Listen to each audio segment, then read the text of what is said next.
शंकर के मंदिर में जो कलश लेकर आप जाएं, जल लेकर जाएं, उस कलश में मात्र अक्षत के 2 दाने डालकर ले जाएं, मात्र 2 अक्षत के दाने। जैसे सूर्य नारायण को प्रसन्न करने के लिए अपन कुंकू डाल लेते हैं, हल्दी डाल लेते हैं जल में, या चने की दाल डाल लेते हैं जल के अंदर। सूर्य नारायण को प्रसन्न करने के लिए हमने चने की दाल डाली, कुंकू डाला, हल्दी डाली, और कभी कभी सूर्य नारायण भगवान से बहुत जरूरी काम है और वो कार्य हो ही नहीं रहा है, या तन पर कोई रोग हो गया है, तो उसको मिटाने के लिए कई बार हमने भगवान सूर्य को अर्घ देते समय सफेद फूल भी डाला है, कभी लाल फूल भी डाला है।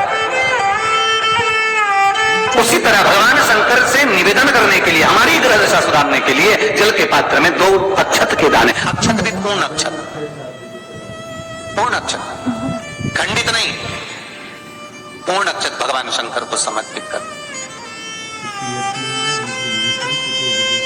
तो बोल देना कि मैं बुला लिया था। और बाबा भोलेनाथ को जब हम जल समर्पित करें तो राहु, केतु, मंगल, शनि, शुक्र, बृहस्पति जितने ग्रह हैं सब अनुकूल हो जाते हैं महाराज, सब सारे अनुकूल। ये उसके लिए जो बच्चा पढ़ने में कमजोर हो, जिसका विवेक काम नहीं कर रहा हो, जो बच्चे की बुद्धि विद्या अध्ययन में नहीं रमती हो, लगती ही नहीं हो,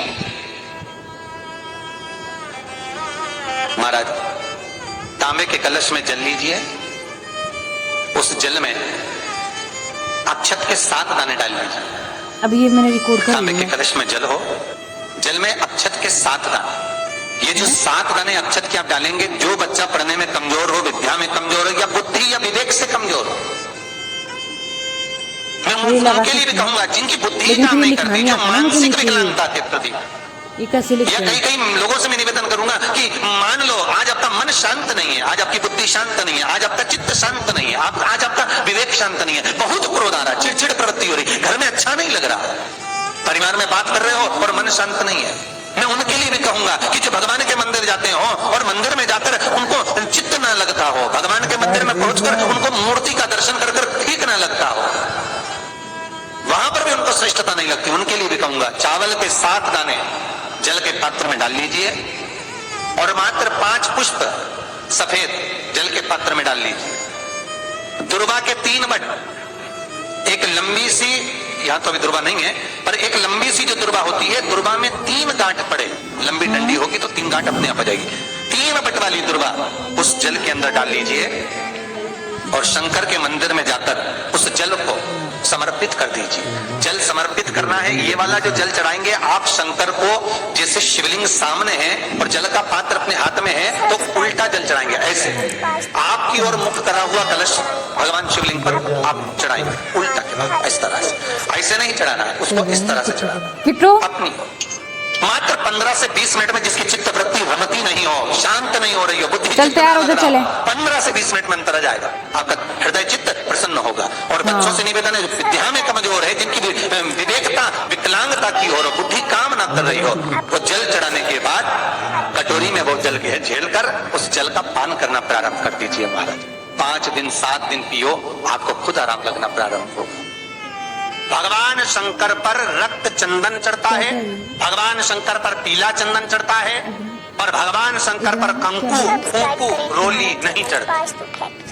क्यों? क्योंकि भगवान शंकर के चरण में जब चोट लगी, कुंदुक का प्रहार करते समय कुंदुक चरणों में जाकर गिरा, माता ने वर मांगा भोलेनाथ से, बाबा आपके तन पर जो आज ये रक्त देखा है कभी ना देखूं। शंकर भगवान ने वर दिया, आज के बाद मुझे रक्त ना चढ़े। इसलिए कुंकू, रोली, शंकर भगवान का शिवलिंग जहां रखा रहता है, जो गोल भाग होता है, माता पार्वती जी का हस्तकमल चरण होते हैं, इस भाग पर आप कितनी भी रोली चढ़ाओ चल जाएगा, पर शिवलिंग पर कंकु, रोली, कुंकू नहीं चढ़ा। आसपास चढ़ाइए, चंदन चढ़ाओ, अबीर चढ़ाओ, गुलाल चढ़ाओ, जो चढ़ाना है शिव को समर्पित करो। भगवान शिव कुंद का ईश्वर हो गए।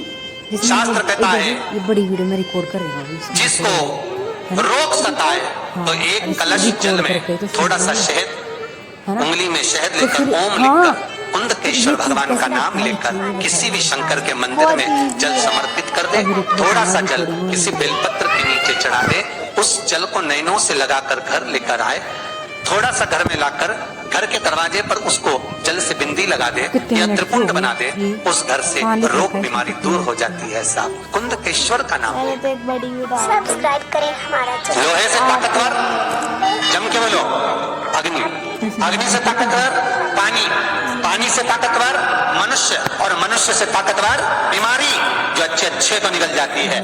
कितने ही शूरमा इस भूमि पर पैदा हो गए और मर के चले गए। कितने ही मनुष्य से ज्यादा ताकतवर है बीमारी, और बीमारी से ज्यादा ताकतवर है मेरा महामृत्युंजय, मेरा देव आदिदेव महादेव, जो मृत्यु जय कहलाता है, जो मौत पर भी विजय प्राप्त कर लेता है और बीमारी को भी जीत लेता है। बीमारी हमने कहीं जाए बास्केटबॉल जाएगा ट्यूशन जाएगा वो महामृत्युंजय, वो पहले महादेव। पहले ट्यूशन में छोड़ देंगे उसके बाद हम कई बार कहते हैं अगर कैंसर जैसा रोग भी हो गया, बहुत बड़ी बीमारी हो गई, आपको नहीं सदरा और कैंसर जैसा रोग हो गया, कहीं आप जाएं डॉक्टर को दिखाएं, मना नहीं है, और उसकी टेबलेट लेने से पहले इस महादेव के चरणों की टेबलेट जरूर लेना, उसकी औषधि जरूर लेना। एक बार जहां शिव और सती का विवाह सतयुग में हुआ था, त्रिजुगी नारायण में, हम पार्वती के विवाह की बात नहीं कर रहे, सती के विवाह की बात कर रहे। पहन लिया था मुझे। चाची जी सगाई की मिठाई।